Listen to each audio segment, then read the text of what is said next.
Doping control is an essential part of anti-doping programs to promote and protect the integrity of sport and the health of athletes.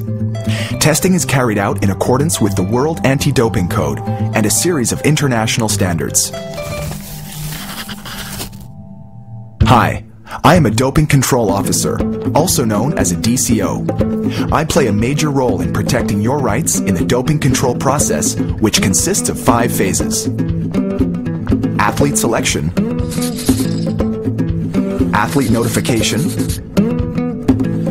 sample collection, sample analysis, and results management. How can you be selected for testing? Testing can be conducted in 2 situations: in competition and out of competition.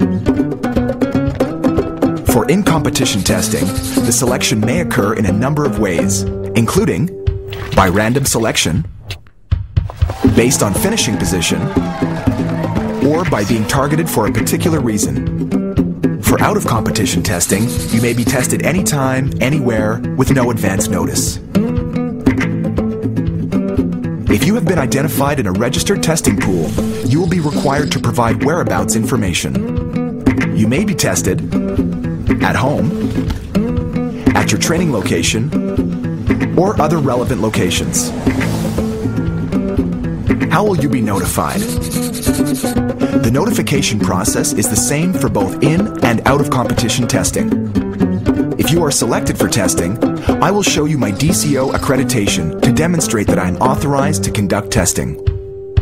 I will also explain your rights and responsibilities in the doping control process and ask you to sign a form. Once you have been notified, you must report immediately to the doping control station.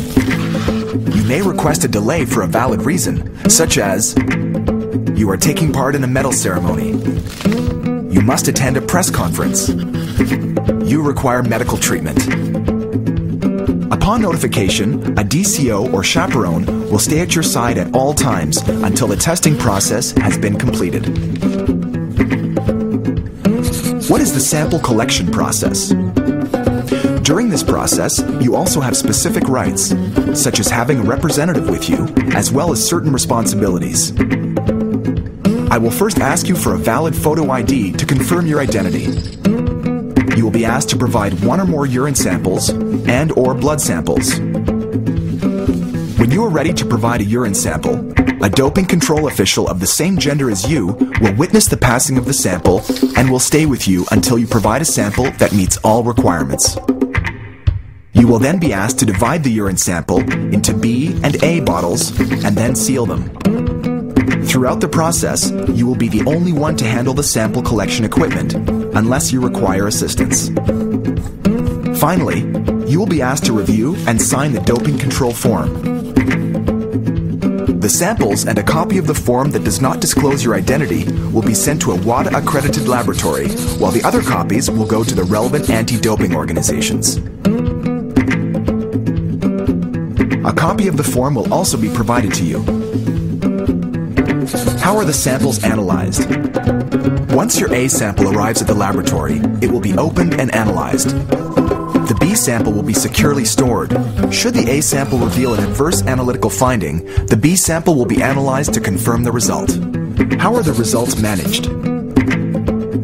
The lab will report the results to the anti-doping organization responsible for results management.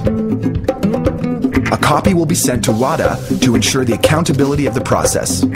In the event of an adverse analytical finding, your rights include requesting and attending the B sample analysis within set deadlines, a fair hearing, and the right to an appeal.